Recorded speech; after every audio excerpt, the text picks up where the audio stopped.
علماء کرام اور مہمانان گرامی، میں آپ سب کا مشکور ہوں کہ آپ یہاں تشریف لائے ہیں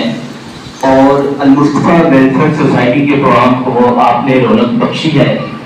المصطفیٰ ویلفیئر سوسائٹی کسی ایک فرد کا نام نہیں ہے، یہ معاشرے میں موجود جو سرکار دو عالم صلی اللہ علیہ وسلم سے محبت رکھنے والے لوگ ہیں اس کا نام ہے۔ دیکھیے، ویلفیئر کے ساتھ اپنا نام جڑنے سے نیکیاں ضائع ہو جاتی ہیں۔ میں اپنے دوستوں سے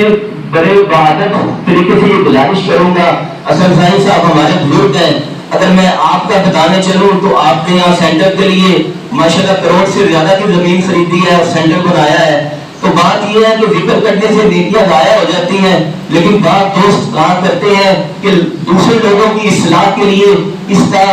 بھی بتانا جو ہے وہ مناسب ہے۔ لیکن میرا ایک اپنا نقطہ نظر ہے کہ ہمیں جو ہے وہ کام کی طرف توجہ دینی چاہیے، اور کام میں ہی ہم سب کی عزت ہے، کیونکہ یہ کام سرکار دو عالم صلی اللہ علیہ وسلم کے نام کے نام نامی سے جڑا ہوا ہے، اور آپ کے اکاؤنٹ میں تو ثواب کی کمی نہیں ہے۔ ہم تو اپنی عزت کے لیے، اپنی آخرت کے سنوارنے کے لیے یہ کام کرتے ہیں۔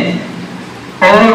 الحمدللہ المسلم سوسائٹی لاہور میں اس وقت 11 سینٹر چلا رہی ہے، 2 جو ہے وہ چھوٹے ہاسپٹل چل رہے ہیں، اس کے علاوہ چون میں لنگر جو ہے وہ چل رہا ہے، یا کبھی بھی کوئی سیلاب کا موقع ہو یا ملک میں کوئی بھی آفت ہو تو الحمدللہ المسلم سوسائٹی کے مصطفی رضاکار وہ کراچی سے لے کے خیبر تک ہم وقت خدمت کے لیے تیار ہوتے ہیں۔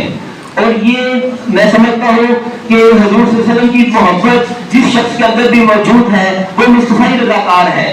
آپ صلی اللہ علیہ وسلم کی ایک حدیث مبارک ہے جس کا مفہوم اس طرح سے ہے کہ ایک مومن کا آنے والا دن جو ہے وہ اس سے زیادہ اس کو جو ہے نا وہ محنت کرنی چاہیے، یعنی وہ اس سے زیادہ بہتر ہونا چاہیے۔ اس کا مفسرین نے جو